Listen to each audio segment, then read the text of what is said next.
Jumping straight back into all the football news on today's episode of the GSMC Chip Shot Football Podcast. We're continuing to talk about the Dallas Cowboys in this week's episode.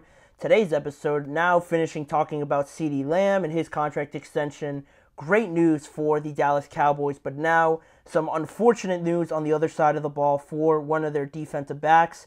That would be DaRon Bland, because last week, in the preparation to their final preseason game, no starters were really going to play. It was really the Trey Lance show.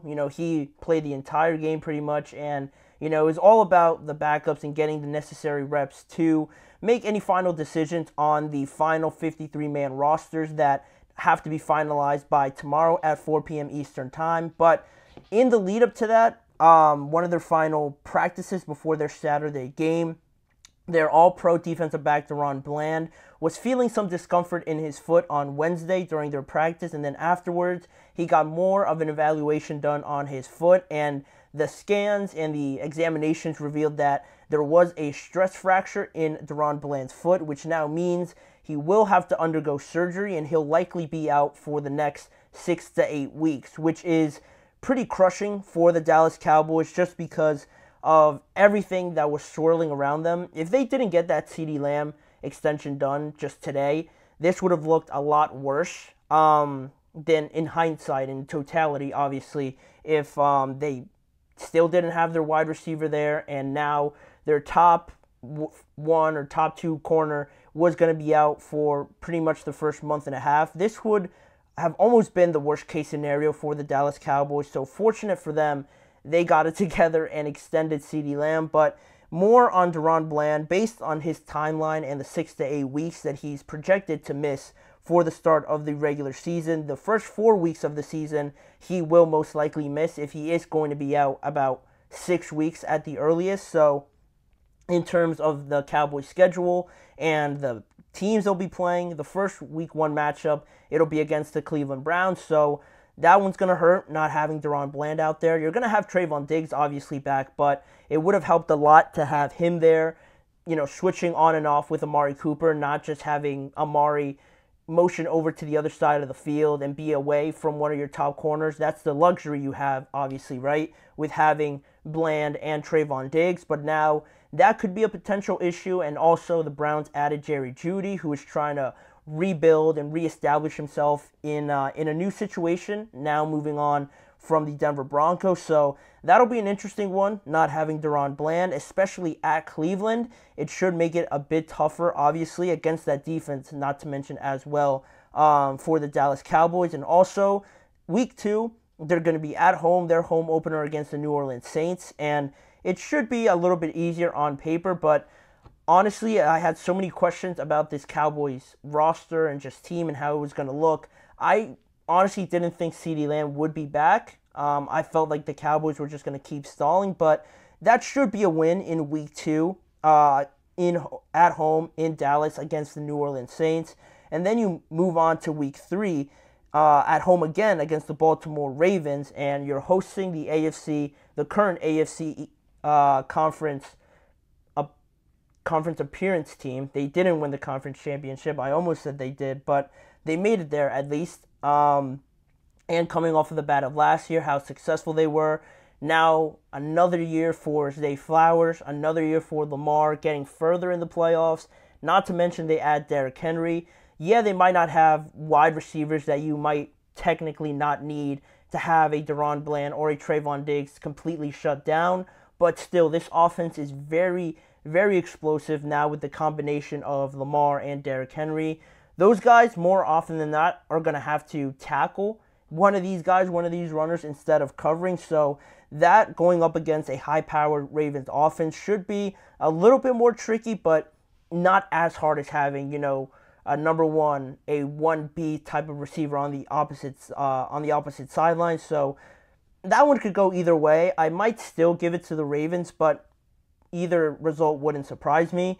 Then the last one that DaRon Bland would for sure miss would be at the New York Giants, and the Giants are the Giants, right? In New York, I can't remember the last time the Giants beat the Dallas Cowboys, so that should be a win. And if you go 2-4, If you win 2 of the 4 games to start the year of those first 4 weeks, if you split it, that's not the end of the world. Technically, I think that's as good as you'd like to finish in those games. If you win the Baltimore game, that's even better. But overall, and even the Cleveland game, that was 92 impossible to win.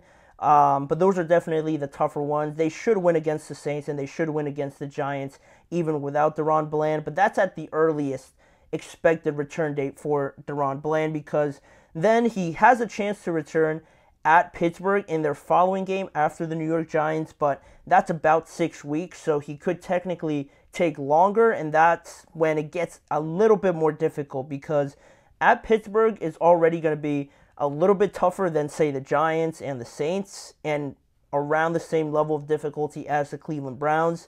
So to not have him there, yeah, the Steelers don't have, again, 2 great wide receiver ones. They only pretty much have one with George Pickens, but it's still on the road. You're still traveling across the country, and those games could get a little bit tricky if you don't address the situation right from the start. And then after that, if DaRon Bland is still trying to get back, you don't want to rush him, but he is getting closer and closer. After Pittsburgh, they have a home game against the Detroit Lions, so that's a little bit better. But, you have to monitor how DaRon Bland is looking, and then they're going to travel to San Francisco and play the reigning NFC Conference champions in the 49ers, and that's ideally, you'd like to have him back for one of these games at least, at Pittsburgh and then going on at the Lions and going on.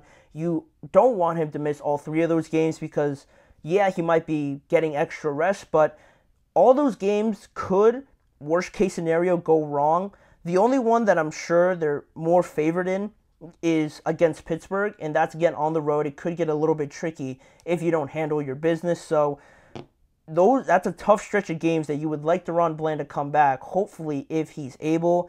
And, talking more about Bland and what he actually brings, if you haven't really been keeping up with who he is and how big of an impact he made last year, just going into his 3rd season, 25 years old now. He led the NFL with 9 interceptions last year, and he set a new NFL record with 5 pick sixes as well. 5 of the 9 interceptions he returned for touchdowns, and that's 45 points, if my math is correct, on those touchdowns. So those are huge. Those are huge because not only is the Dallas Cowboys offense, really good, but for those odd games where they're struggling, they can't get anything going, or the opposing defense is just that good, and it's just a slugfest, low-scoring game, getting someone to change the course, the momentum, just the entire vibe around a game with a pick 6 or just an interception in general with 9 last year is huge. And it's something that the Cowboys defense really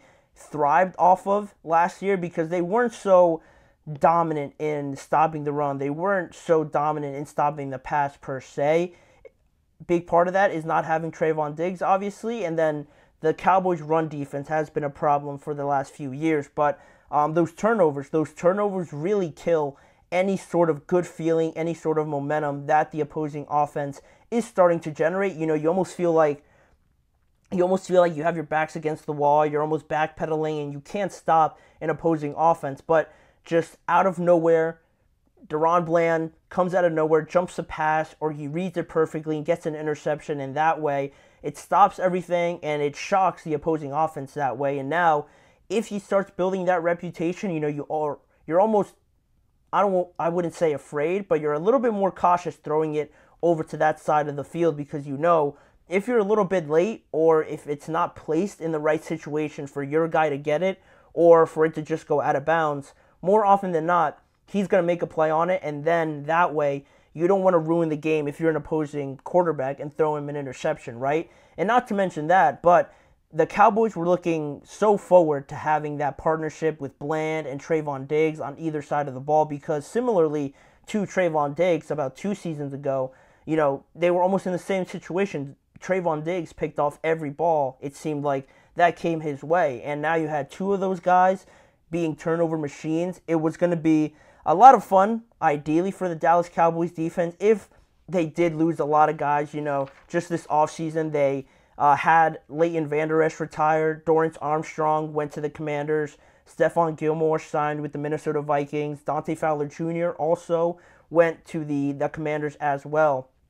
You lost a lot of guys, but you still had the opportunity, the chance to change the entire course of a game by having guys like that in the secondary to get interceptions, and not even that, just get pick sixes would have been great. But now that's going to have to be put on hold for the foreseeable future. And we'll see. We'll see how long DaRon Bland comes back and how much this Cowboys defense needs him, because there's going to be a lot of new pieces. I think they lost, I'm trying to remember his name. I don't want to mess it up. I think it was Sam Williams, their pass rusher, that they lost to a torn ACL earlier this offseason. So that sort of affected the pass rush. You don't know who else is going to step up outside of Micah Parsons and who's going to be in at linebacker as well. You have a new defensive coordinator coming in, and while it's Mike Zimmer, an established, well-known name on that side of the ball, it is, a new group of players trying to adjust to a new system, and you want to have all your best players there, right? That's why it was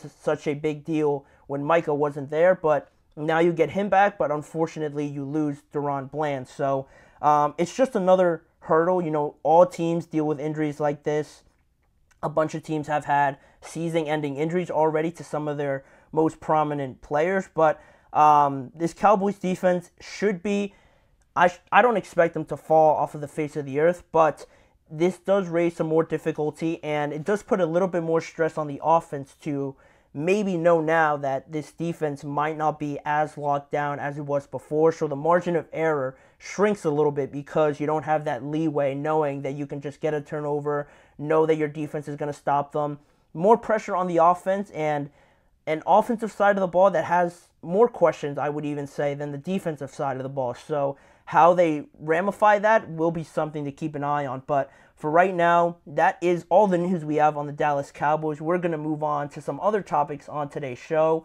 When we come back after the break, Mike Tomlin, the head coach of the Steelers, announces that he will make a final decision on his starting quarterback after this week of practice. And later on, we're going to dissect the quarterback performances from Drake May and Jacoby Brissett in their final preseason game last night. We're going to get into all of that when we return after this break. Look